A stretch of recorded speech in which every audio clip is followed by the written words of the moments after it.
Merry Christmas YouTube, I hope you've had a fabulous December 25th, and to celebrate with our next video, we're going to show off this engine's shiny red paint.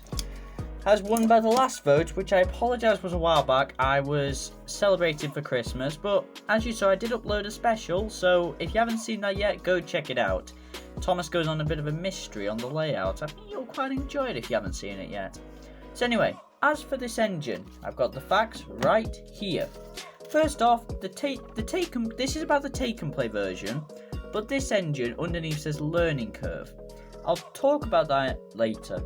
But the first Take and Play model was in 2010, and between 2010 and 2012, it was made in Japan and made similar to how this one looks. Then in 2012 to 2014, it gained a CGI face, a new mould, and was made in Thailand instead. All the boxes are on screen, by the way. And in 2014 to 2016, the engine went from 14 wheels to 10 wheels and had minor differences. And that is the history of the Take and Play, but there was also quite a lot of variations. I've reviewed quite a few engines on my channel already, and I've never seen an engine have so many variations yet for such a small train. So first off, there is the talking version, and there's quite a few on screen now. I was quite surprised at that. These are the box variations too. You got the Muddy Mess James, the Ice Cream Express James, the Pull and Zoom James. I wouldn't mind getting them one day. You pull them back and they go, but it's in Take and Play form. That'd be quite nice to have. The Talking James with Castle Crest. That was if you look at the box, it looks like it's from King of the Railway, that film. Other than that, I think it's just a Talking James with different phrases. I don't own it yet. Then there's the Busy Bee James. Everybody loves the Busy Bee James. I love it. It's just so iconic. Then there's the Flying Kipper James. Weird. I thought that train belonged to Henry. And then there's the Metallic James, one of the hardest to come by. The Metallics are always hard to come by. And that concludes the history and variations of the Take and Play, variations of James. But talking about this though, I'm just going to look underneath, and I'll try and get the camera focus. But that says Thomas and Friends, Ghislaine 2002, Learning Curve.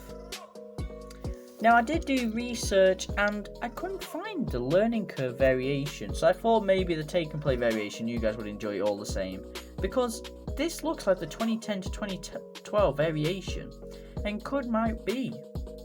So I think it is. But now that we've got through all that, we're talking about my opinion on this thing. And before you ask, yes, bit scruffed on the top, but each model gets its wear and tear. It's got this unipole magnet so it can connect. Either way round, it does not matter. However, I see to have a system. The front has the couplers, the magnets going down, and the back has them going from side to side. So I tend to just couple them like that. I won't accept it any other way, but that's my opinion. Talking about the actual loco first, the black lining is done really nicely. The one at the very end could be a bit more straighter, but you can't have everything in life. It would have had gold stripes, but they faded away, and it looks like it had a sticking out handrail, which is quite interesting. I can get the camera to focus a bit better here. It would have had a gold dome, again, it's gone away a little bit, and the actual boiler smoke box at the front is, I think it's plastic, and the rest of it's die-cast metal. It would have had eyebrows. They faded away over time, but he's still got a cheery smile. And yes, he's got painted buffers, which later versions do not have, oddly enough. And also, thankfully, this engine had the right wheel amount.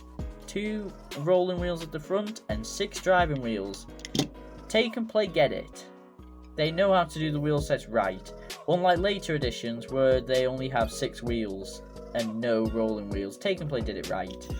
You can see on this side too, the black lining. The end arch to the right, still the black lining doesn't look amazing there. It's got his little whistle above the cab as well.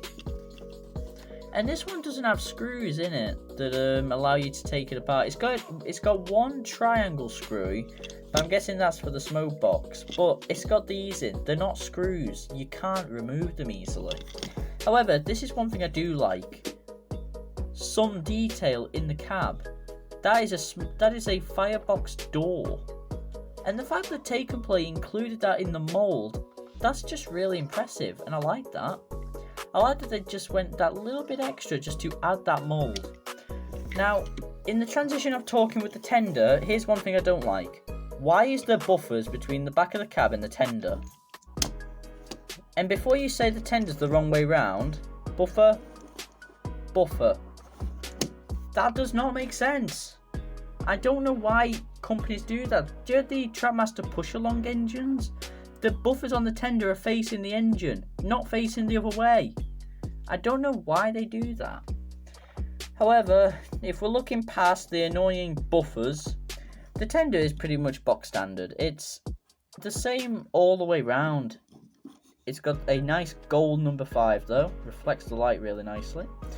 Blow a few chips here and there, but the lining's quite crisp still. Quite crisp. Can't speak tonight. Or today, whatever you call it. A plastic coal load, and it's not as detailed as the actual engine.